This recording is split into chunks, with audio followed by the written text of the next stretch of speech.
Well, it wasn't so long ago that we shared a video about cooking wild turkey breasts. And that video got some interest, so I'd like to go ahead and toss another wild turkey recipe out here for y'all to give a try. We're always looking for new and exciting ways to prepare our fish and game. And when we come across a good recipe, I'd like to go ahead and share it with y'all. And this one's pretty good. Now to get this started, you're going to want to go ahead and pull out about half a bar of cream cheese. Go ahead and set that aside and let that start coming up to room temperature. Then you're going to want to go ahead and head out to your inflation garden and select some nice ripe Anaheim peppers. You don't have an inflation garden? Well, you should. I know it's summer right now while I'm filming this, but there's still a few crops that'll grow good in the fall. I think lettuce does well in the fall. Carrots, beets, plant garlic, it'll overwinter. Get an inflation garden going. But if you don't have Anaheim peppers growing, don't worry. You can go ahead and buy some at the store. If you can't find them, green bell peppers will work just fine. So once you've got your peppers sorted out, you're going to want to go ahead and take your peppers, split them in half, and flesh them out with a teaspoon. Works real well for fleshing out peppers. Then you want to prepare your meat. You go ahead and get about a pound of turkey. For this, I am using turkey scraps, the bits and pieces that were left behind when I took the breast off the keel bone. But you don't have to use scraps. You can use a nice piece of breast. This recipe will work with chicken. It'll also work with leftover turkey and chicken.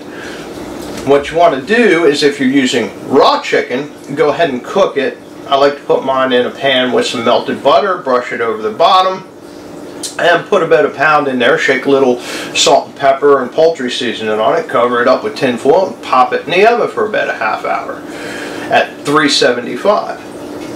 Now when that's done, you go ahead and pull that out of the oven, set it aside and let it cool, and then when it's cooled off a bit, you go ahead and shred it with a knife and a fork.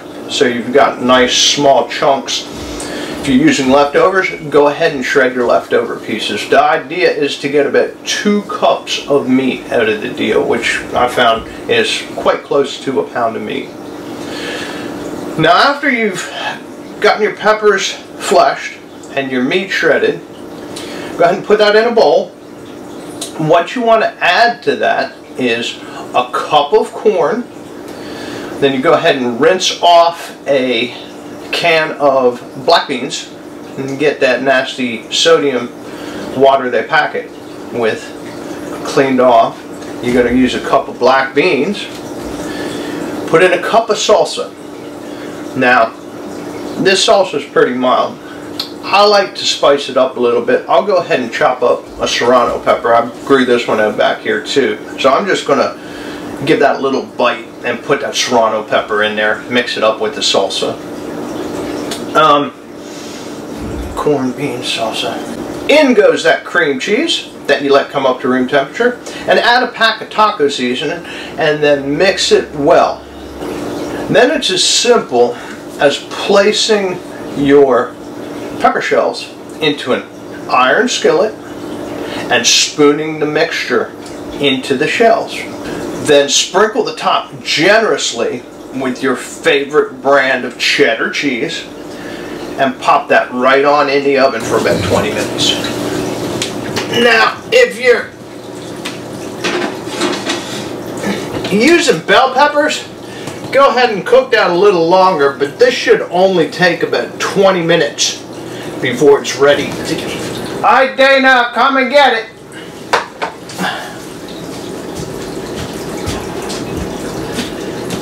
Oh, Check these out. this looks really good. Yes, ma'am.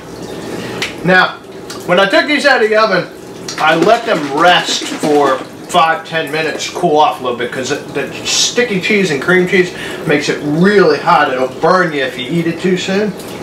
But this is just a really quick and easy recipe. It just looks so good.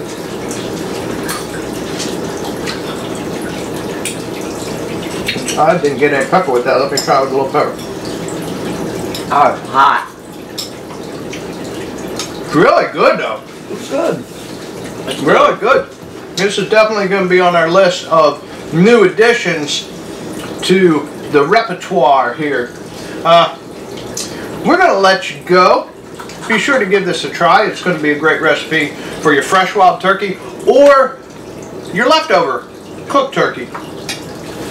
But we hope to get back out in the field here shortly. I know I've got plans to do some fishing with Michael. We're trying to get this young lady back in action here. You need to get back in and help us catch some fish. I do. She does. We got a plan to go down and get some snakehead this fall. So we appreciate y'all watching our videos.